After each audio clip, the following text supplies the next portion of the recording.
Hello, my name's Christopher Smith.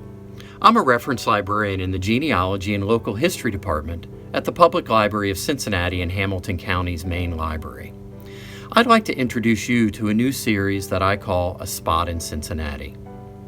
These short episodes are meant to be informative, entertaining, and brief. This first episode will focus on Washington Park in the Over the Rhine section of the city. I'll share some facts, both past and present, about this cherished public space that has long been a focal point in this center city neighborhood. Some of you may be aware of Cincinnati's Washington Park. It is located in the basin and sits just 12 blocks from the Ohio River. It's a rectangle-shaped piece of land bounded by 12th Street on the south, Elm to the west, Race on the east, and 14th Street at its northern edge. The park was officially established in 1861.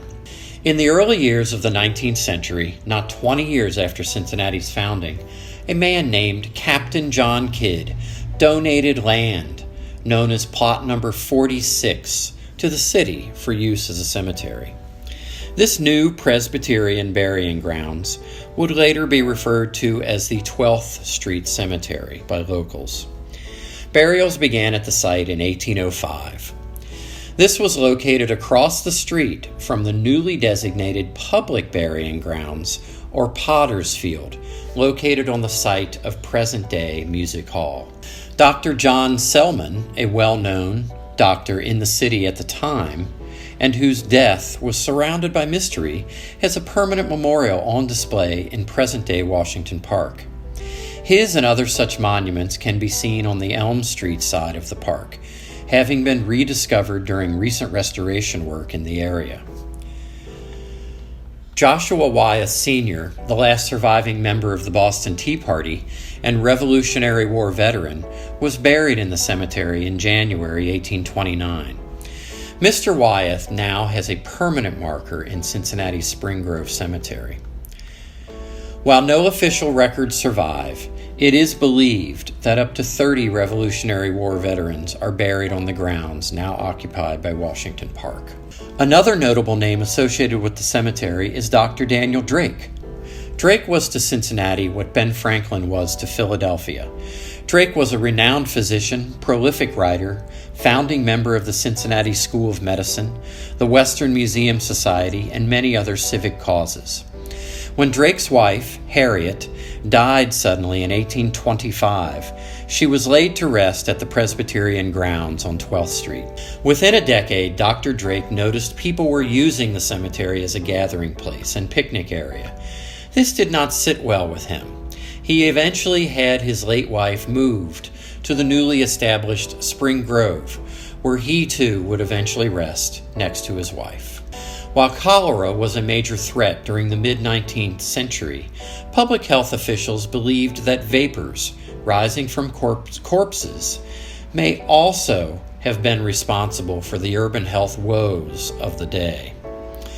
A new park would provide city dwellers with shaded lawns and a place to relax in the fresh air. The city purchased the Presbyterian Cemetery in 1855, reinterred bodies to Wesleyan and Spring Grove with plans for a future park. At this same time, William Woodward, founder of Woodward High School, was removed from the old 12th Street Cemetery to where he rests today, on Broadway, at the entrance to what was then Woodward High School and today is known as the Alumni Lofts. The new Washington Park became an instant success within the city and neighborhood. German-American musical events would occur there for decades, and the Ohio Valley Industrial Expositions were held in and around the park for many years in the late 19th century. The largest was the 1888 Centennial Exposition, complete with Park Hall, a temporary building constructed in the park, and a bridge crossing Elm Street connecting to Music Hall. This was all designed by Cincinnati public school architect Henry E. Sider. Civil War-era memorials honoring Frederick Hecker and Robert McCook, along with a cannon from the fleet of Admiral David G. Farragut, dot the park. A 10-ton boulder, sold to the city as the largest meteorite to fall in North America, still sits in the park today. In reality, it is simply a boulder taken from the Little Miami River and sold to the city. Over time, a pond and bandstand were added. 2 swimming pools and Washington Park Elementary were constructed in the late 1950s. By the end of the 20th century, city and park officials decided it was time for a complete restoration of the faded gem. The school was removed, adding an additional 2 acres and a great lawn to the park, an underground garage beneath, water features, restrooms, new plantings, decorative fencing, concessions, and a dog park were among some of the new attractions. Luminosity, a spectacular music and light show, is one of many current events held in the park that attract thousands. Washington Park continues to provide a place to meet, relax, socialize, and gather for meaningful events, just as it has since its opening in 1861.